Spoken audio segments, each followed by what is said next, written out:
Guys, this is PARM with Pro Box Respect TKO.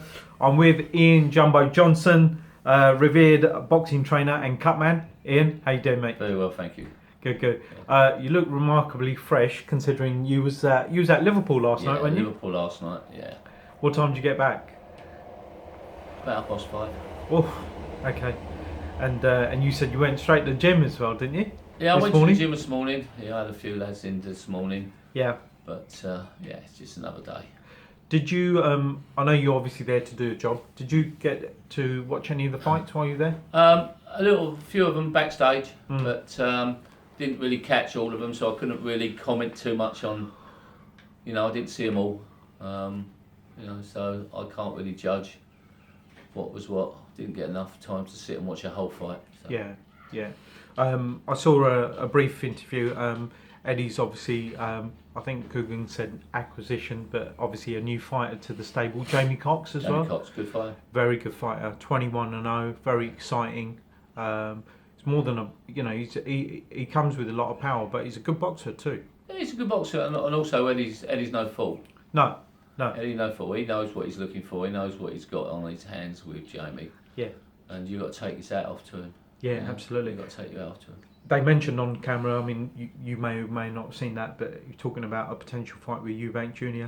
I think licking the lips there, if that one comes off. If it comes off, listen, pound signs are rolling. Absolutely. And I think he will give Junior all the problems he can deal with. Yeah, I think so. And more, absolutely. And he's got the power, which I think a little bit Eubank Jr. lacks. He's got volume. He's punches. not like his dad. Yeah. Senior had a good one-punch power. Yeah.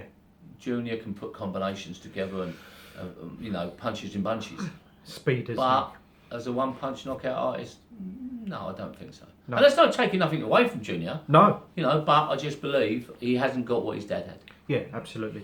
We're in your living room. Thanks for the drink. And thanks, bud. Jumbo Johnson. I mean, people call you as Jumbo. Where did the nickname come from? Some friends gave me a while back, because many years ago, because I was a big lad. Yeah. 2110 was my biggest. Wow. I could eat like an elephant. So. And it's on your. It's on your. Yeah, that's my logo for my, my clothing, and it's trademarked now. So, they've only got to contact me if they want anything. These people, and that's what they do. It's Australia, New Zealand. South Africa, America, people who have come over and I've looked after and worked with, they've asked and I sent it out to them. Excellent. Ian, I might even say Ian Jumbo. How did you get involved? Sorry, mate. How did you get involved in boxing? Always been a boxing fan. Okay. Even going back to as far, like I said to you earlier, May 21st is my birthday. May 21st, 1966. Cooper and Clay 2. Yeah. I can remember listening to the radio, and we didn't have a telly then. It was going to be on the radio. I wanted to stay up. I was only 7. Yeah. Mum wasn't having any of it. No. But in later years, I watched the fight, and yeah, I used to go and watch Dave Boy Green when he fought Henry Riney at Albert Hall. Yeah. And then I used to drive up and down the country on my own, watching shows of Matchrooms, even places like Merthyr Tydfil. Mansfield Leisure Centre, people. A lot of small halls as well. Yeah. Georgie Smith, Jason Ratcliffe, Mark Delaney, Richie Yvette, God bless his soul, are now not with us. So all these fighters, Francis and Pufu. Yeah. Oh yeah, of course. Francis. Yeah, he was a good fighter, wasn't he? I mean, it's like the York Hall. It's the last few years, it's really come alive, hasn't it? All these, so many regular shows there now. Well, we're only a small island. People don't realise how small an island we are. And you look at how many boxing shows are put on, not just by big promoters, but by small promoters. Yes. Your Carl Greaveses, your Stevie Woods does a great job. All these small promoters get these boys fights, get stuff out there. Yeah, it's giving them a little break. I know you do the training side. If I just focus on the cut business for now, how did you get involved in doing the cut business? And do you have a medical background in that? I don't have a medical background. Okay. I've read some books. I wanted to get into the game, and I made a couple of inquiries. And then I was lucky enough to be in contact with Lennox Lewis's old cutman, Al Gavin. Okay. He was my mentor. he spoke to me and said, if you want to come out, you can have a follow around, I can give you some tips. So I went to America and done some bits out there, as in follow him around and learnt a bit. And he not only taught me certain things in the cut game, he taught me how to conduct myself inside the ring and outside the ring. It's very important that as well, isn't it? Just as important. Speak as such when you're spoken to. So like the cat's invading the cat wants to get in as well.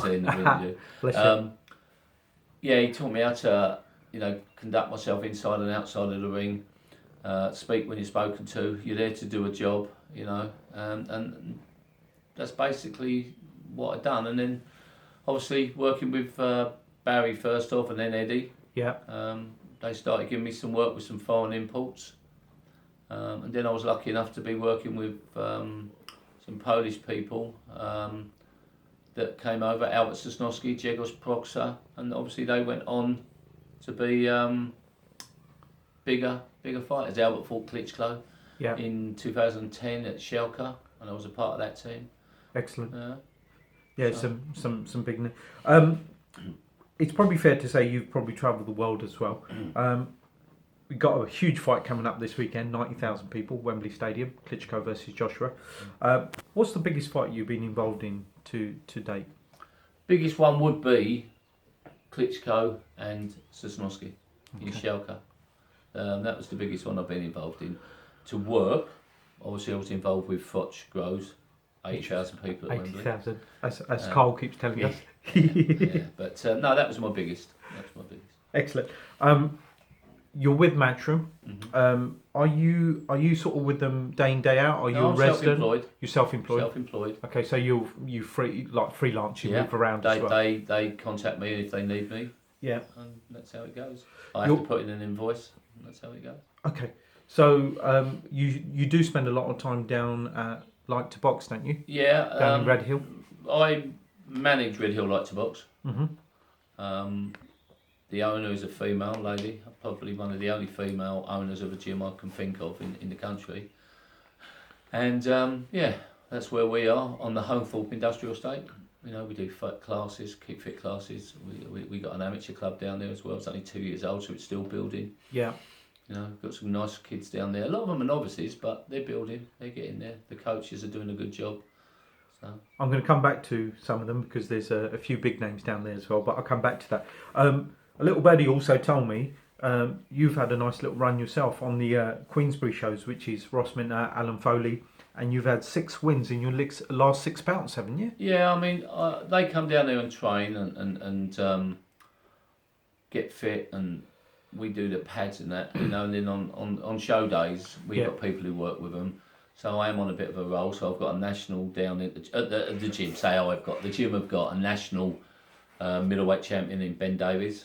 Okay. A regional champion in Ricky James, and we've got a featherweight champion in Luke Pearson. Mm-hmm. So there's a few down there, and we got some good kids down there, and hopefully some of them may go further. Yeah. Some of them are still young, not turned from boys into men yet, and some are men. But it's a hard game, the program. You've got to sell tickets, etc. Unless you're someone special, like an Olympian.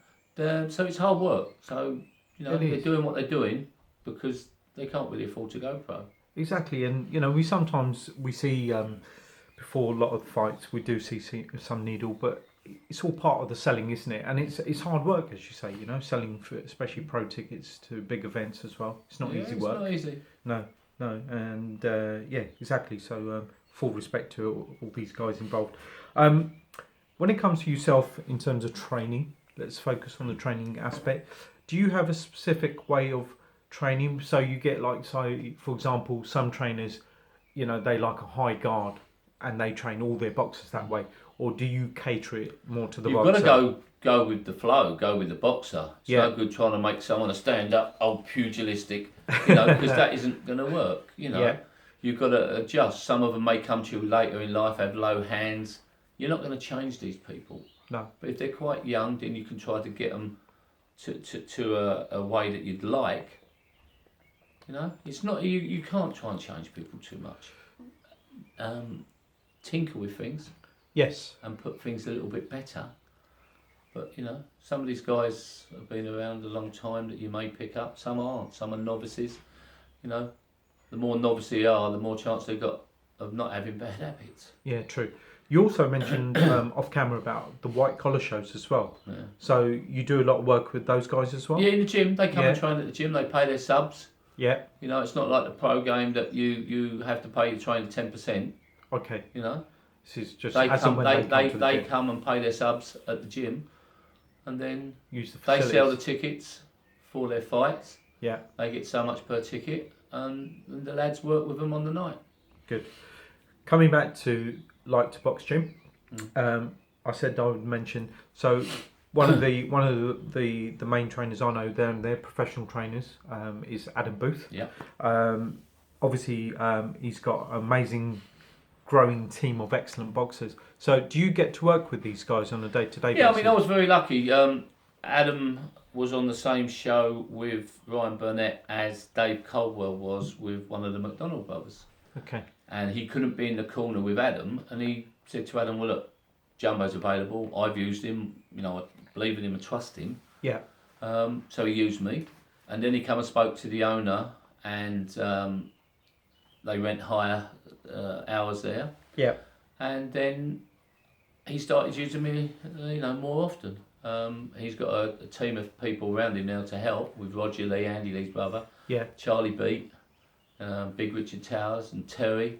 So yeah, it's thriving down there. It's busy. I was just going to say, it must be a real buzz because you've got Andy Lee, you've got the world middleweight champion Billy Joe Saunders, Ryan Burnett, Charlie Edwards, Lucian Reed, Josh Kelly, Mitchell Smith, Smith. Yeah. So it must be a nice job to go into every day, mate. Very noisy. They love the music, the old 80s groove. They love the music. I bet they do.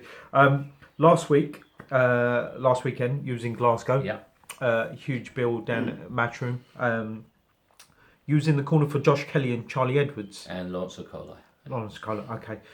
Describe that, because that was obviously very impressive display from Josh Kelly, but especially with Charlie Edwards as well, winning the British Super Flyweight title. You know, after Charlie's magnificent effort for the World Championship that came a little bit early. Yeah, his ninth fight, wasn't it? You know, he took it. He's done so well. Yeah. He's sitting down on his shots, he's using his leg, which is things that Adam wants him and teaches him to do. And I think it was probably one of the best performances I've seen from Charlie, if not the best. Yeah. And from other... He never looked in trouble. He controlled it off the jab. Everything was there, the movement. He changed the paces, changed the numbers of punches he was throwing, you know, just showing him and trying to feint him. And he done a great job. Yeah.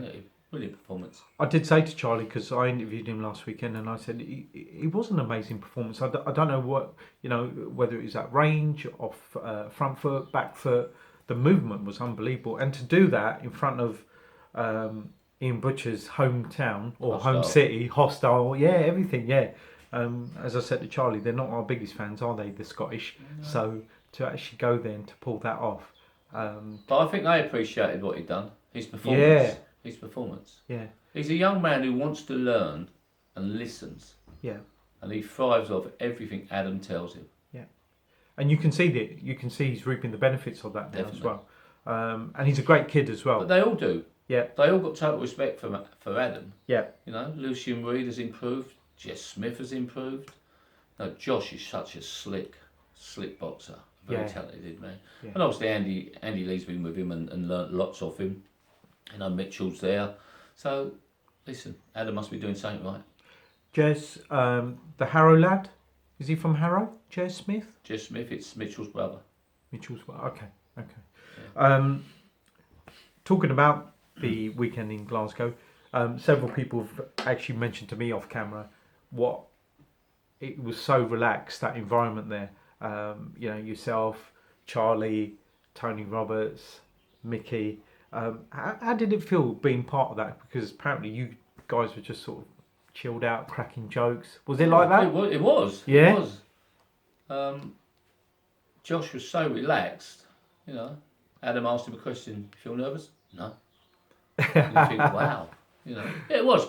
we had a big change room that was split in half. So we had one half where we were sitting and just chilling, and the other half where Adam wrapped the hands and was doing the pads, and while he was downstairs with one, Charlie was warming up, little Charlie, you know. So it was good. You know, Roger Lee's been with Adam a long time, so he's probably the most experienced out of all of us with Adam. Yeah. And it's great to work with because he knows what he's doing, and just gradually we're all getting to know what we wanted of us, you know. And even for those younger guys, you know, excellent prospects, more than prospects, but it must be great for them to have established fighters like Billy Joe Saunders, current world champion, Andy Lee, who was a world champion not that long ago, you know, 18 months ago or so. Yeah. So it must be great. Well, they learn off them people, watching, picking up. Yeah, that's good. You know, I've known Billy from TKO Gym for about 4 years, and when I used to train myself, and just looking at him, you're just in awe. He's just so slick. Yeah. You know, he is slick, and he is a funny man. You know, he's very, very jovial. He likes to have a bit of banter and a laugh and a joke. So you know, he's good to be about. It's good spirits, isn't it? Yeah, it's good. You've got to have that in the camp. You've got to have that in the gym. Yeah. Oh, the cat's doing it again. That's the cat's view. Sorry. You know, so it's got to be. There's no prima donnas. There's no prima donnas at all. Yeah.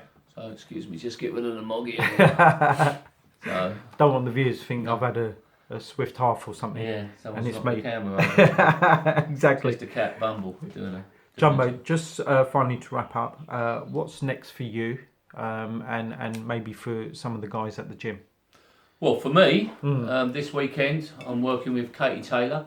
I'm very lucky to have got Brian Peters to ask me to work with Katie Taylor, and that's a hell of a journey. You know, this is a big fight. The girl's unbeaten. She's a left-hander. She's trained by Sven Utter, the former pro. You know, so this is a big one, and obviously Josh is on that, and Lawrence Akoli. Yeah.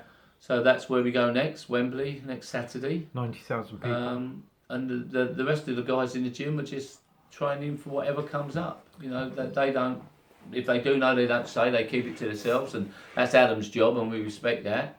So yeah, we move on. How's the training camp for those fights going, and are those guys a wee bit nervous about going out in front of so many people? Well, Katie, I don't know, because she trains with Ross in America. Okay. So is that where she is at the moment? Well, I believe she comes back this week, Tuesday or Wednesday. She comes back to Britain. Okay. Yeah. Josh has only just really had a few days off and come back into camp, so nothing's changed. Josh is Josh. He just gets on with it. Cool. And Lawrence, I only see on fight night with Brian O'Shaughnessy, his trainer. Yeah. Because I do his cuts. Okay. You know, so I'm just a very small, like I said to you before, it's a very small cog in a massive great wheel. Yeah. This industry, and I'm there to do what I do when I'm needed. And small world, Brian, another guy from TKO, nice guy. Yeah. Oh, Brian's a lovely guy. Yeah, Brian's a lovely guy. He's got some good stable fighters as well. Before we wrap up, any shout outs, big ups to anybody? Well, obviously all my family. I mean, my wife, she's upstairs out the way at the moment. She supports me, my children, my daughter, and my sons, and obviously Katrina's family always support me. My mum, but it's two people that have followed my career since the first day I met them was when Lewis fought Mavrovich. Yeah. And we were at York, the Barbican at York on that night. Henry Walton was on it, Paul Lloyd, and there were a couple from the North East called Colin and Caroline Chilvers, and they're always in contact with me saying, you know, it's great to see him so well, don't give up on it, you know. So to them I owe a lot of thank yous, because they have, and obviously other people like all the Matchroom staff that have given me work to be doing in the game. There's too many to mention, but you know, thank you everyone for, and I'm still learning. Yeah, you never stop learning. Never stop learning in this game, as they say. So that's good. For me to you, all the best for this year and onwards. And thank you for your time today as well. No, it's a pleasure. Because without you guys, I wouldn't be doing this. Yeah, but it's nice also for some of the people in the background that don't get seen that often, or that people know, for you to do it. Because it's always the big lads that get seen, but this is, you know, absolutely. A few people might see it. Yeah. Well, if I'm not there this weekend, I'll be looking out for you on the camera. Well, that's a pleasure. Thank you very much. Take care. God bless. Cheers.